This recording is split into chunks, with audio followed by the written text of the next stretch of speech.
يا ديمة خير وعطاء ويمام نقاء وسخاء، يا نجما شع فأبهجنا، يا شعلة نور وضاء، يا ديمة. تو میں یہ عرض کر رہا تھا کہ تقویٰ کی زندگی ہونی چاہیے، اللہ سے ڈرنے والی زندگی۔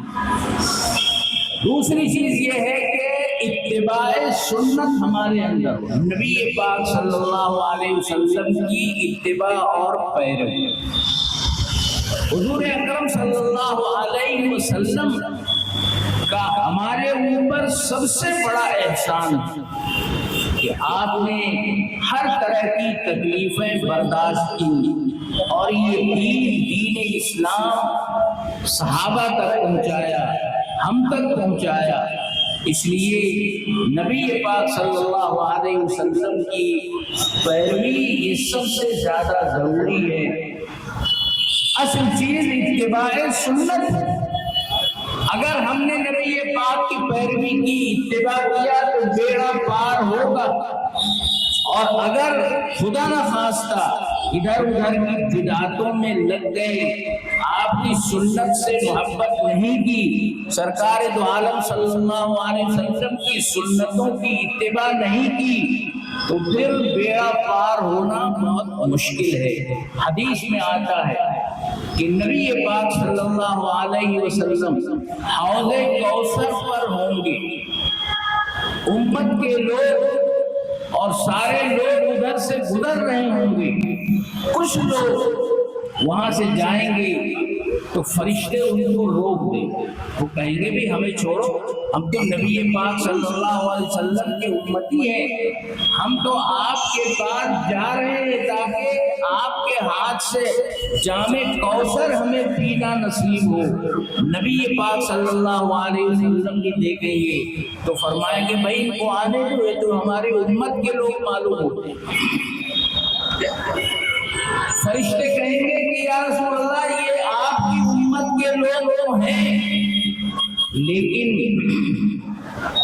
آپ کی سنتوں پر عمل کرنے والے نہیں تھے، انہوں نے آپ کے بعد اپنا دین بدل دیا تھا، آپ کی سنتوں کی پیروی نہیں کی تھی۔ نبی پاک صلی اللہ علیہ وسلم فرمائیں گے سرفن سرفن، دور ہو جاؤ، دور ہو جاؤ۔ کہاں تو آپ بلا رہے تھے، لیکن جب آپ یہ سنیں گے کہ یہ آپ کی سنتوں پر عمل کرنے والے لوگ نہیں ہیں، انہوں نے دین میں نئی نئی بدعتیں ایجاد کر لی ہیں، نیا نیا طریقہ دین میں گھڑ لیا ہے، تو آپ فرمائیں گے سرفن سرفن، دور ہو جاؤ، دور ہو جاؤ۔ نبی پاک جس کو سرفن فرما دے تو اس کا بیڑا کبھی پار ہونے والا نہیں۔ اس لیے اللہ کا ڈر ہو اور نبی پاک صلی اللہ علیہ وسلم کی سنتوں پر عمل۔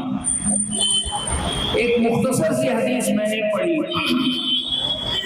اس کا ترجمہ کر دیتا ہوں۔ سرکار دو عالم صلی اللہ علیہ وسلم نے فرمایا قیامت میں کسی بندے کا قدم اللہ کے دربار سے ہٹ نہیں پائے گا جب تک اس سے 5 باتوں کا سوال نہ ہو جائے۔ ہر آدمی سے اللہ یہ 5 سوال کریں گے، یہ پورے دین پوری شریعت کا خلاصہ ہے، اور یہ سوالات یہ پرچہ اللہ نے پہلے ہی آؤٹ کر دیا ہے، نبی پاک صلی اللہ علیہ وسلم نے پہلے ہی اس کو بتا دیا ہے، تاکہ ہر انسان ان سوالات کی تیاری کرے اور زندگی میں ایسے عمل کرے کہ اللہ تبارک و تعالی اس کو جنت میں داخل کرے، دنیا اور آخرت میں اس کو کامیابی نصیب ہو۔ سرکار دو عالم صلی اللہ علیہ وسلم نے فرمایا پہلا سوال عن عمرہ فیما افنا، ہر آدمی سے ایک سوال ہوگا پہلا کہ تم کو ہم نے ایک زندگی دی تھی، 50 سال، 60 سال، 70 سال، 80 سال، 100 سال، 150 سال تک کی بھی زندگی لوگوں کی، اس سے بھی زیادہ ہے کم ہوئی، یہ زندگی تم نے کہاں کھپائی، کہاں خرچ کی؟ آج لوگ کہتے ہیں کہ بھئی تھوڑا سا چائے کی دکان پہ بیٹھ کے ٹائم پاس کر لیں، گویا کہ یہ ٹائم جو ہے یہ سب سے خراب چیز ہے۔ یہ ٹائم ہی انسان کی زندگی ہے، اور زندگی میں سب سے قیمتی چیز یہی ٹائم ہے، یہی وقت ہے۔ اللہ تبارک و تعالی ایک ایک منٹ، ایک ایک سیکنڈ، ایک ایک گھڑی کا حساب لے گا۔ فرمایا وَعَنْ عُمْرِهِ فِيمَا أَفْنَىٰ، زندگی تم نے کہاں کھپائی؟ اس زندگی سے تم اچھے کام کر کے جنت حاصل کر سکتے تھے، گناہوں سے بچ کر جہنم سے بچ سکتے تھے۔ عمل سے زندگی بنتی ہے، جنت بھی جہنم بھی۔ یہ خاکی اپنی فطرت میں نہ نوری ہے نہ ناری ہے۔ اللہ تبارک و تعالیٰ کی ہدایت کے مطابق، دین کے مطابق، شریعت کے مطابق ہم زندگی گزاریں گے تو ہم نوری بن سکتے ہیں، جنتی بن سکتے ہیں، اور گناہوں کی کریں گے تو آدمی پھر ناری اور جہنمی بنتا ہے۔ اللہ تعالیٰ ہر آدمی سے پوچھیں گے۔ دوسرا سوال ہے وَعَنْ شَبَابِهِ فِيمَا أَبْلَىٰ، جوانی تم نے کہاں خرچ؟ جو لوگ جوان ہوں گے، جن کو اللہ نے جوانی دی ہوگی، اللہ تعالیٰ پوچھیں گے یہ جوانی کی عمر کہاں کھپائی؟ جوانی میں طاقت اچھی ہوتی ہے، ارادے مضبوط ہوتے ہیں، آدمی جو چاہے وہ کرنا چاہے تو کر سکتا ہے، اللہ تعالیٰ کی مدد بھی شامل ہوتی ہے۔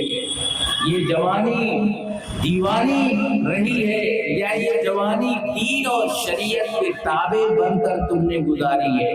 حدیث میں آتا ہے کہ 7 آدمی ایسے ہوں گے جو عرش الہی کے سائے کے نیچے ہوں گے۔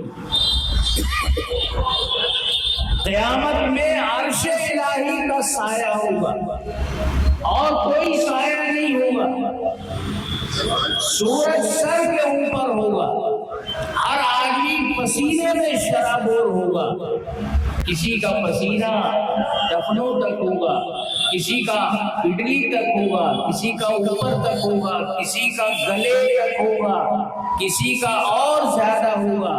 ہر آدمی اپنے گناہ کے حساب سے پسینے میں ہوگا۔ ایسی حالت میں 7 آدمی ایسے ہیں جو عرش الہی کے اے سی میں ہوں گے، عرش الہی کے سائے میں ہوں گے۔ ان 7 آدمیوں میں ایک آدمی ہے شاب نشأ فی عبادت اللہ، ایسا جوان جس کی جوانی اللہ کی عبادت میں گزری ہو، جو اللہ کی عبادت کرتے کرتے پروان چڑھا ہو، جوان ہوا ہو، اور جوانی اللہ کی عبادت میں گزار کر ختم کی ہو۔ اگر ایسا جوان ہے عرش الہی کے سائے میں ہو۔ اس لیے جوان اللہ کو بے حد پسند ہے۔ جوانی میں نیکی کی طرف اگر آدمی بڑھتا ہے، کسی نیکی کی عادت ڈال لیتا ہے، اور پھر بڑھاپے کی وجہ سے، کمزوری کی وجہ سے نہیں کر پاتا، جیسے جوانی میں اگر تہجد کی عادت ہو گئی، صبح کو اٹھ کر کے فجر سے پہلے، اذان سے پہلے تہجد پڑھنے کا اگر عادی ہو گیا، اور جوانی میں یہ تہجد پڑھتا رہا، نمازیں پڑھتا رہا، بڑھاپے کی وجہ سے نہیں اٹھ پا رہا ہے، سردی میں اٹھ کر وضو نہیں کر پا رہا ہے، کمزور ہو گیا ہے بہت، تو اللہ تبارک و تعالیٰ فرماتے ہیں کہ یہ جوان جوانی سے تہجد پڑھ رہا ہے، اب بڑھاپے میں اٹھ نہیں پا رہا ہے، لیکن اس کے تہجد کی عبادت بڑھاپے میں بھی اس کے نام لکھتے رہو، چاہے یہ کر پائے یا نہ کر پائے۔ یہ اللہ کا اتنا بڑا فضل ہے کہ عبادت نہیں کر پا رہا ہے، مگر جوانی کی عبادت اتنی پسند کی کہ بڑھاپے میں بھی اس عبادت کا ثواب اللہ تعالیٰ بندے کو دیتے ہیں۔ لہذا جوانی کے اوقات کی حفاظت کرنی چاہیے، عبادت میں گزاریں، دعوت اور تبلیغ میں گزاریں، تعلیم میں گزاریں، دین کے کام میں گزاریں، یا حلال روزی وغیرہ کمانے میں گزاریں۔ دو سوال گئے ہوئے۔ تیسرا سوال ہے وَأَمَّالِهِ مِنْ أَيْنَ اكْتَسَبَهُ وَأَيْنَ أَنْفَقَهُ، مال کے بارے میں سوال۔ ہر آدمی دنیا میں کچھ نہ کچھ کماتا ہی ہے، لیکن عام طور پر لوگ یہ سمجھتے ہیں کہ ہم بس نماز پڑھ لیں، روزہ رکھ لیں، زکوٰۃ دے دیں، حج کر لیں، عمرہ کر لیں، بس بہت کمائی چاہے جیسے کریں، حلال کھائیں یا حلال نہ کھائیں، یہ کوئی دین ہے؟ یہ بھی دین ہے، یہ بھی دین ہے۔ اور اللہ تبارک و تعالی نے ایک حکم رسولوں کو بھی دیا ہے اور عام آدمی کو بھی دیا ہے کہ کلوا من الطیبات واعملوا صالحا، حلال روزی کھاؤ اور نیک کام کرو۔ حلال کھانے کا تذکرہ پہلے ہے، نیک کام کا تذکرہ بعد میں ہے۔ علماء یہ لکھتے ہیں کہ اس کی وجہ یہ ہے کہ آدمی جب حلال کھائے گا جبھی نیک کام کی توفیق ہوتی ہے۔ اگر حرام کھانے کا عادی ہو گیا ہے تو لحم نبت من السحت فالنار اولی بہ، ایسا گوشت جو حرام سے پلا بڑا ہو تو جہنم ہی اس کے لیے بہتر ہے۔ اس لیے معاملات کی بھی پوچھ ہوگی، حلال کمایا ہے یا نہیں کمایا ہے، حرام کس کس طرح سے جمع کیا ہے، ہر چیز اللہ پوچھے گا۔ وَأَمَّالِهِ مِنْ أَيْنَ اكْتَسَبَهُ وَأَيْنَ أَنْفَقَهُ، مال کہاں سے کمایا، کہاں خرچ کیا۔ وَمَاذَا عَمِلَ بِمَا عَلِمَ، دین کی جو باتیں معلوم تھی اس پر عمل کتنا کیا۔ اس میں بھی دو پہلو ہیں، دین کی باتیں معلوم کرنا، سیکھنا، یہ بھی ضروری ہے، سیکھنا بھی ضروری ہے۔ یہ نہیں کہ ہمیں تو کچھ پتا نہیں تو ہم سے کوئی سوال نہیں ہوگا، سوال بہرحال ہوگا۔ اگر ہم نے دین سیکھا ہے تو سوال ہوگا کہ عمل کتنا کیا، اور اگر نہیں سیکھا ہے تو ایک سوال اور ہوگا کہ دین سیکھا کیوں نہیں۔ اب یہ کہ ماں باپ نے ہمیں نہیں سکھایا تو سارا کام ماں باپ نہیں سکھاتے، بچے بہت ساری چیزیں ہیں جو ماں باپ کے بعد دنیا میں سیکھتے ہیں اور کرتے ہیں۔ اس لیے یہ سب چیزیں وہ ہیں جو حضور نے سوال کے طور پر عام کی ہیں، اس کا ہمیں جواب دینا ہے۔ آج سب سے بڑی ذمہ داری ہماری یہی ہے کہ جس طرح دین ہم تک پہنچا ہے یہ دین ہم نئی نسل تک پہنچنے کا انتظام کریں۔ اللہ تبارک و تعالیٰ فرماتے ہیں اے ایمان والو قوا انفسکم واہلیکم نارا، اپنے آپ کو اور اپنے بچوں کو، گھر والوں کو جہنم کی آگ سے بچاؤ۔ وقودها الناس والحجارہ، جس کا ایندھن لوگ اور پتھر ہیں۔ کسی نے پوچھا کہ یہ جہنم کی آگ سے ہم گھر والوں کو کیسے بچائیں؟ تو صحابی کہتے ہیں علموہم الخیر، ان کو خیر سکھاؤ۔ اور خیر کی تفسیر بعض مفسرین نے کی ہے علوم الکتاب والسنہ، کہ قرآن اور حدیث کا علم سکھاؤ، اپنے بچوں کو دین کا علم سکھاؤ، جبھی وہ بچے جہنم سے بچ سکیں گے اور آپ جہنم سے بچ سکیں گے۔ میرے محترم بزرگوں، آج جہاں بھی دین نظر آ رہا ہے، جہاں بھی چہرے پر داڑھیاں اور سروں پر ٹوپیاں نظر آ رہی ہیں، جہاں بھی قال اللہ و قال رسول کی صدائیں بلند ہو رہی ہیں، جہاں بھی اللہ کا ذکر ہو رہا ہے، یہ صدقہ ہے اکابر، ہمارے اکابر علماء دیوبند، علماء حق کا، جنہوں نے ایسے وقت میں دارالعلوم دیوبند قائم کیا، جبکہ پوری دنیا کے اندر اور خاص کر ہندوستان کے اندر حالات بہت خراب تھی۔ اگر دارالعلوم دیوبند نہ ہوتا تو خدا جانے مسلمانوں کا حال بعد میں کتنا خراب ہوا ہوتا۔ اللہ تبارک و تعالیٰ نے ہمارے اکابر کے دلوں میں یہ بات ڈالی، انہوں نے دارالعلوم دیوبند قائم کیا، پھر مظاہر سہارنپور قائم ہوا، پھر جگہ جگہ اور بھی مدرسے قائم ہوئے، پھر بعد میں چل کے دارالعلوم ندوۃ العلماء بھی قائم ہوا۔ سب کا مقصد ایک تھا، وہ یہ کہ مسلم بچوں کو مسلمان بن کر رہنے کا سلیقہ سکھایا جائے۔ دارالعلوم کے اکابر نے، دارالعلوم کے فضلاء نے ایک طرف یہ مدرسے قائم کیے، دوسری طرف باطل قوتوں کا مقابلہ کیا۔ انگریزوں کو ملک سے کھدیڑنے کے لیے انہوں نے تحریک چلائی، ریشمی رومال کی تحریک ہو یا اور کئی تحریکات ہیں۔ اسی طرح معاشرے کی اصلاح اور فرقے باطلہ کا تعاقب، یہ ساری خدمات ہیں جو علماء کرام کی ہیں، اور یہ ہمارے اکابر علماء دیوبند نے یہ خدمات انجام دی ہیں۔ یہ آج 15ویں شعبان کی رات ہے، اس کے بارے میں تفصیلات آپ سنیں گے ہی۔ اس سلسلے میں بس یہ عرض کرنا ہے کہ یہ ایک موقع اللہ نے ہمیں دیا کہ ہم اس میں توبہ کریں، استغفار کریں، اللہ سے معافی مانگیں، اپنے گناہوں سے توبہ کریں۔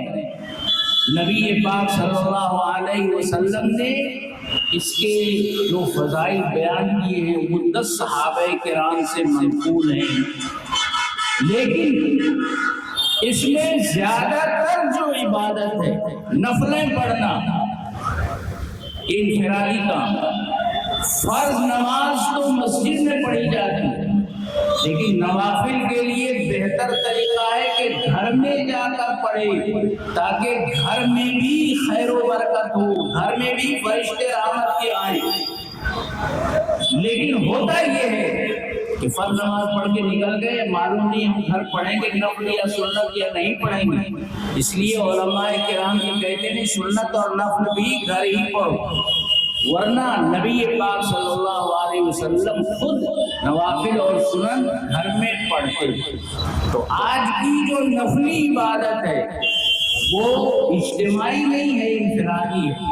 یہاں آپ آ گئے ہیں، فضائل سنیں، لیکن عبادت آپ انفرادی کریں، توبہ کریں، چاہے مسجد میں کریں یا گھر کریں، ذکر کریں، انفرادی کریں، گناہوں سے معافی مانگیں، اور چند دعائیں خاص طور سے مذکور ہیں کہ اللہ تبارک و تعالی سمائے دنیا پر قریب آتا ہے اور اعلان کرتا ہے الا من مستغفر، کیا کوئی ہے جو مغفرت چاہتا ہو کہ ہم اس کی مغفرت کریں؟ الا من مسترزق، کیا کوئی ہم سے روزی مانگنے والا ہے کہ ہم اسے روزی دیں؟ تو ساری چیزیں تو اللہ سے ہی مانگی جاتی ہیں، لیکن 2 چیزوں کا خاص طور سے ذکر ہے، ایک مغفرت مانگنے کا اور ایک روزی مانگنے کا۔ تو دعاؤں میں اس کا بھی تذکرہ کریں، اپنے مردگان آبا و اجداد کو بھی یاد کریں۔ اس کے لیے لوگ قبرستانوں میں بھی جاتے ہیں، لیکن قبرستانوں میں کوئی 15ویں شعبان کی رات ہی میں جانا ضروری نہیں ہے، سال میں دوسرے اوقات میں بھی آپ جا سکتے ہیں، مگر سال میں کسی دن بھی بہت کم لوگوں کا رخ قبرستان کی طرف ہوتا ہے۔ آج کی جو رات ہے اس میں بہت لوگ جاتے ہیں۔ نبی پاک صلی اللہ علیہ وسلم بھی تشریف لے گئے، لیکن زندگی میں ایک دفعہ، ایک بار چپکے سے اعلان کر کے نہیں، حضرت عائشہ رضی اللہ عنہا کو بھی نہیں بتایا، آپ قبرستان تشریف لے گئے، آپ نے دعائیں کی اور آپ واپس آ گئے۔ چونکہ حضور صلی اللہ علیہ وسلم سے ثابت ہے اس لیے آپ جا سکتے ہیں، دوسرے دنوں میں بھی جانا چاہیے۔ بہرحال یہ مدرسہ بیت العلوم ہے، اس کے معنی علم کے گھر کے، تو یہ علم کا گھر ہے، یہاں بچوں کو قرآن و حدیث کا علم دیا جاتا ہے۔ یہ اسی کی برکت ہے کہ آپ اتنے بڑے بڑے علماء کرام کو اسٹیج پر اور اطراف میں دیکھ رہے ہیں۔ حضرت مولانا قاری عبدالغفار صاحب کے ہاتھ کو مضبوط کیجیے، ان سے ربط اور تعلق پیدا کیجیے، مدرسوں سارے مدرسوں کی مدد کریں۔ قاری محمود صاحب اور دوسرے جو اساتذہ ہیں یا اور لوگ ہیں، ان سب کے ساتھ ہمارا اچھا تعلق ہونا چاہیے، اور مدرسے کی جس طرح بھی آپ امداد کر سکیں کریں۔ اور آج کی جو رات ہے وہ تنہائی کے ساتھ گھروں میں کچھ عبادت کر کے گزاریں۔ لوگ کہتے ہیں گھر میں عبادت کرتے ہیں تو آنکھ لگ جاتی ہے، آنکھ لگ جائے تو سو جائیے، اس نیت سے سوئیے کہ اٹھ کر پھر عبادت کریں گے، تو سونے میں بھی عبادت کا ثواب ملے گا۔ لیکن مسجدوں میں بلا وجہ بھیڑ کریں یا قبرستان میں چراغاں کریں، دیا جلاتے، دیا کیا ہے؟ یہ آگ ہے، قبر کے اوپر آگ آپ نے رکھ دی ہے، یہ کوئی اچھی علامت نہیں ہے۔ دیا جلانا یہ کوئی چیز نہیں ہے۔ آپ فاتحہ پڑھیے، قرآن کی آیت پڑھ کر کے ثواب پہنچائیے، صدقہ اور خیرات کر کے ثواب پہنچائیے۔ چادر چڑھانے سے یا دیا جلانے سے کوئی ثواب نہیں ملتا، اور مردوں کو اور وحشت ہوتی۔